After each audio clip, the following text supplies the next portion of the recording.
Today we're doing a how to season pork chop experiment using two different types of brines, one that is boiled and one that is not. And asking the question, which one will turn up the tasty? Today we're cooking pork chops.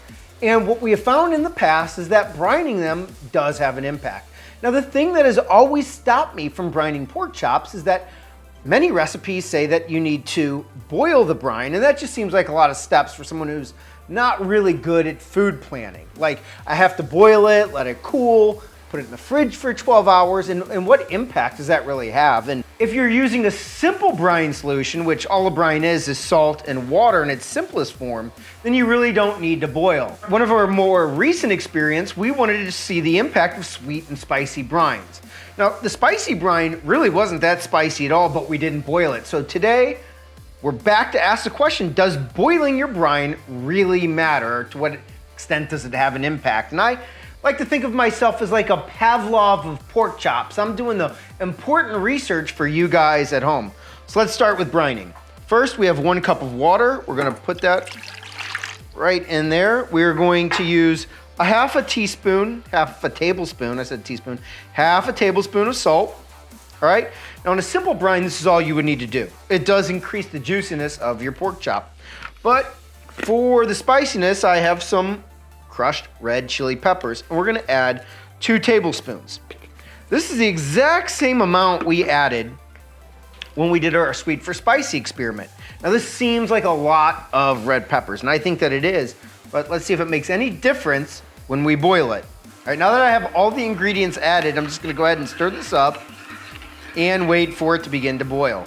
Now that this is done boiling, we need to set it aside and allow it to cool. If we put the pork chops in there right now, of course, it will cook the pork, and that's not what we want it to do. While we're waiting for this to cool, I'm going to go through the exact same process, but I won't boil it. And then we're gonna test the results and see, does it make any difference in the flavor of the cooked pork chop? Let's find out. All right, so these have been sitting overnight for about 14 hours. We did this last night. I meant to go about 12 to sat in there a little bit longer. But here we have the boiled brine right here. Clearly labeled, I might add. Let's get that one out. As you can see, all that color from the peppers released into the water. That's pretty obvious. Over here we have the, oh, one more thing. Before I grill these, I'm going to put a toothpick in the one that was boiled. And that will help me remember when I pull them off the grill, which was which. Next, we have the one that was not boiled right here. Now, visually, there's almost no difference between the color of that water. It should be noted too, the amount of brine I was using was directly related to the number of chops I was trying to brine. If you brine more chops, you're gonna need more solution.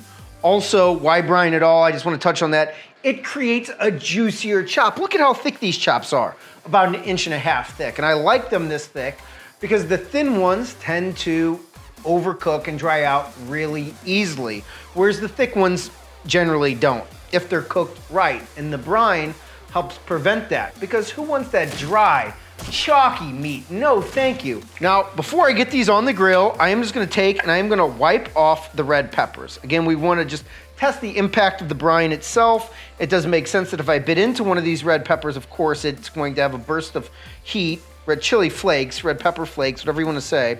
So I'm going to try to clear those off, and then we're going to get them on the grill.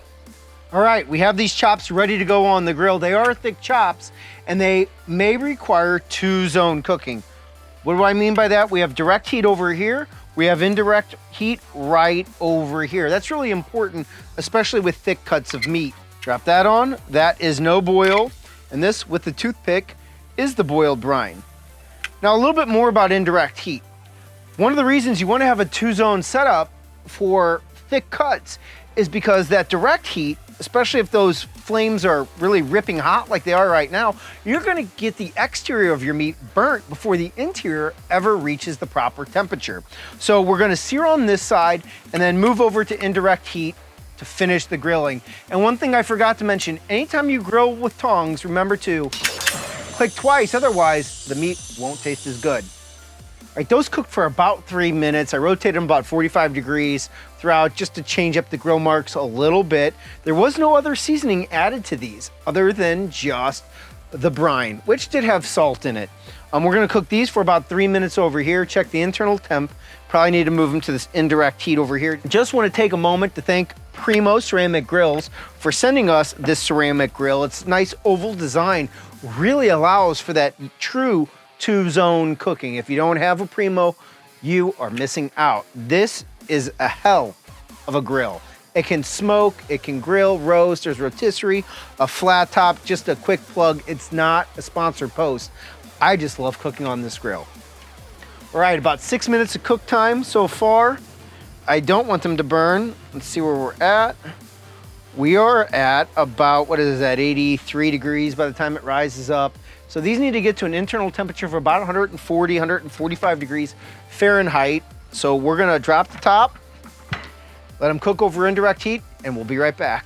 All right, so these pork chops cooked for about 15, 18 minutes. About 6 of those were over direct heat. The remainder was over indirect heat. Both were at an internal temperature of about 142 degrees Fahrenheit when I pulled them off the grill. Very little color differences. If I had to say anything, this one over here with the toothpick, which was our boiled brine, has a little bit more color, but I don't actually think that's from the brine. I think that's from some of the heating differences on the grill itself. There's always gonna be spots that are a little hotter, so I mean, I think that they look substantially similar. Cutting into them, we're not gonna see pink like we would in a steak, or at least not like a medium rare pink. Because of the temperature, we might see a little pink, but nothing like we would see with a steak, of course. It cuts super smooth. It feels juicy, which is what we're looking for, and the whole reason we brine to begin with is to create a juicier pork chop. It smells absolutely great. That's the side, as you can see right there. Juicy, juicy, juicy. Same over here. All right, now I'm gonna start over here with this chop that was not boiled. Why? Because I have already done a version of this experiment, both in one sweet and one spicy, and I remember the spicy one wasn't very spicy. The other reason I'm starting over here is if this one is very spicy, I don't want that heat on my tongue to carry over to this one. So let's get it into some manageable bites here. And now I guess for the moment of truth, it's a little smaller. A little something there. I mean, there's a little kick to that. It's about what I remember from last time I cooked along these lines. It adds a little bit of heat, but not much. And maybe if that's all you're looking for, that's fine. I mean, at least so far it's proved that you don't need to boil your brine to create a little bit of heat. I mean, that's the thing that's always stopped me from brining pork chops, is the whole process, everything you gotta go through the night before, boiling it, letting it cool, 12 hours in the fridge. It turns out, at least to impart a little bit of heat, if that's all you're looking for, really isn't necessary. Let's go over here. Let's see how we go. See how it tastes. There's really no difference.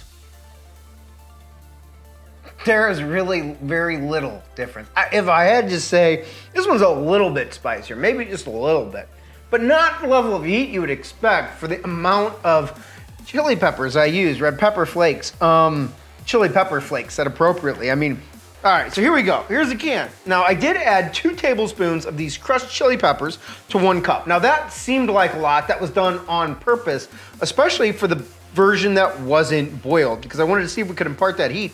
Initial reactions, I mean, this boiling of the brine is bullshit, all right? I don't think it makes any difference. I don't know why every recipe on the internet says that you gotta brine it. I mean, maybe, okay, fine. Maybe that works if you're adding rosemary or vinegar, or, I'm sorry, maybe that works if you're adding herbs or something like apple cider vinegar. All right. I'm not feeling a lot of heat. I'm gonna try it on my tongue. I'm gonna take another bite here. I'm not convinced you need to boil your brine to add heat. I'm just not. This is my second time doing this. Now, I like spicy food. I actually wish this one over here was really spicy. I mean, I used to live down south, so I like to sweat when I eat. That can always be the mark of a good meal. So I like spicy meat. You're not getting it with boiled brine. I mean, yeah, sure, if you add the chipotle or red pepper directly to a sauce or directly to the pork chop, I think you're gonna get way more heat than you are in this method. I'm going back again. One bite, everyone knows the rules, right?